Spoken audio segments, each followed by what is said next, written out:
Assalamualaikum warahmatullahi wabarakatuh. Perken- Perkenalkan, nama saya Denis Syepsens aja. Saya dari Prodi Manajemen dengan NIM 25020102165. Di sini saya akan mempresentasikan tugas UAS saya pada tugas 10, yaitu dengan judul penerapan komunikasi bisnis pada PT Junijaya Indonesia, yaitu Momoyo. Sebelum itu saya di sini akan membahas tentang latar belakang dulu. Latar belakang maksudnya adalah komunikasi adalah suatu kunci keberhasilan perusahaan untuk menentukan lancarnya alur informasi, produktivitas, dan meminimalkan kesalahpahaman.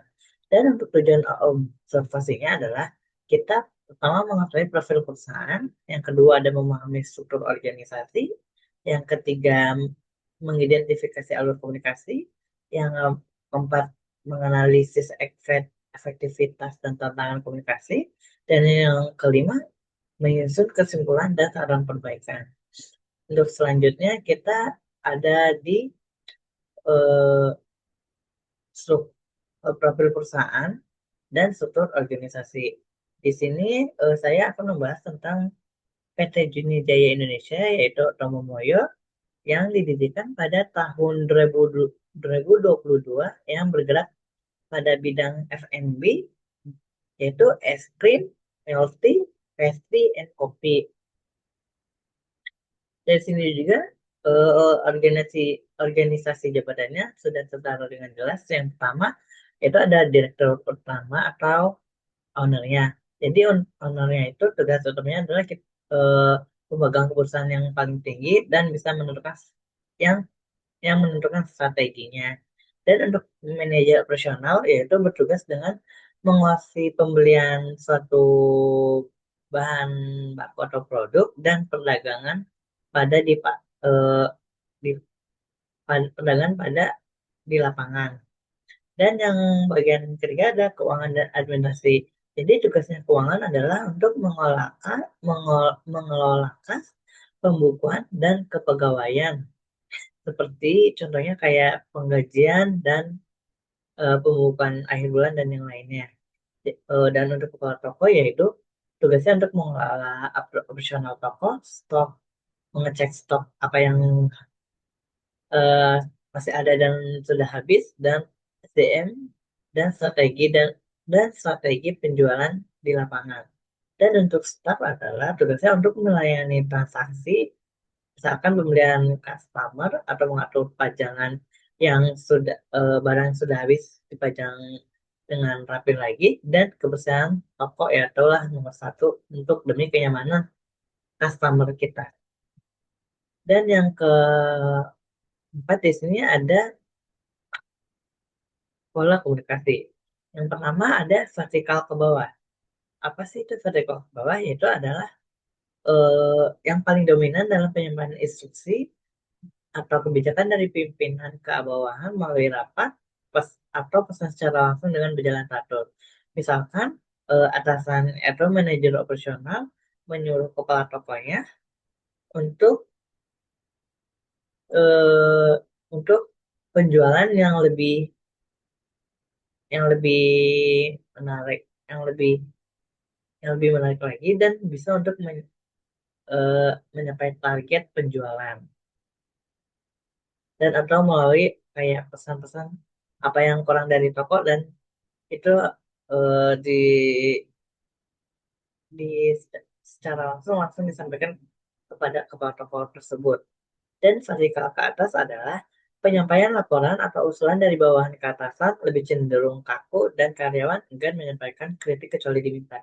Dan di sini juga eh, ada beberapa banyak karyawan yang ingin kayak mengusulkan sesuatu agar lebih agar lebih lebih untuk menyampaikan idenya untuk suatu toko agar kesuksesan toko, tetapi dia malah kayak memurungkan diri untuk tidak menyampaikan kritik tersebut. Akan tetapi manajer juga atau atasan mengerti tentang karyawannya Karena mungkin ada yang ingin disampaikan atau tidak, maka eh, si atasan tersebut harus dengan duluan untuk memintanya, atau sebagai karyawan juga kita harus menyampaikan menyampaikan usulan yang kita akan sampaikan, apa apa apa itu penting, ataupun tidak.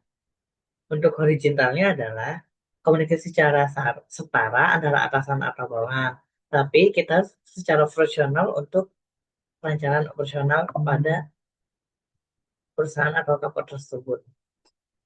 Dan yang ketiga ada media komunikasi, yaitu kita ada lisan, ada tertulis, dan ada tambahannya.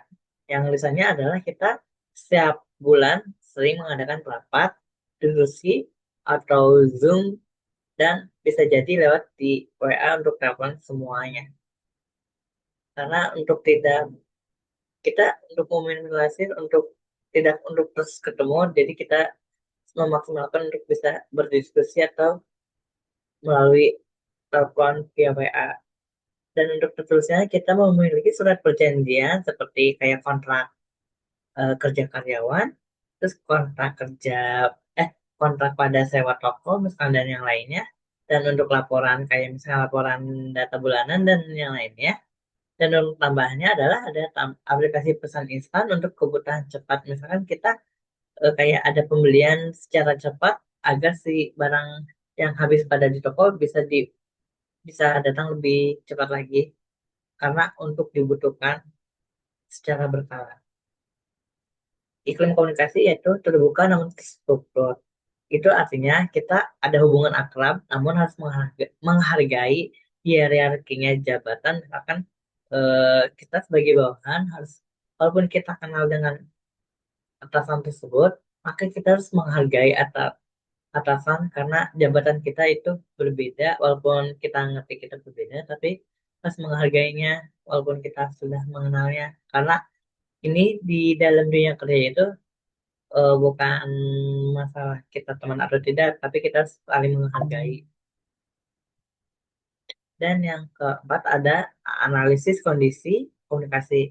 Yang pertama, yang yaitu ada dua, ada kekuatan dan kelemahan. Dan untuk kekuatannya adalah ada alur komunikasi yang jelas sesuai struktur organisasi untuk menghindari tumpang tindih perintah, dan penggunaan teknologi mempercepat penyampaian informasi operasional. Dan yang kedua ada kelemahan. Kelemahan tersebut adalah komunikasi ke atas yang belum efektif karena hambatan psikologis menyampaikan suatu masukan. Dan terjadi penumpukan informasi dan pesan penting yang sering terlewat. Jadi banyak banget informasi, kita dan namun kita banyak terlewatnya pesan-pesan yang harus disampaikan kepada staf, dan kurangnya dokumentasi dan banyak keputusan yang hanya disepakati secara lisan atau pesan. Dan di sini ada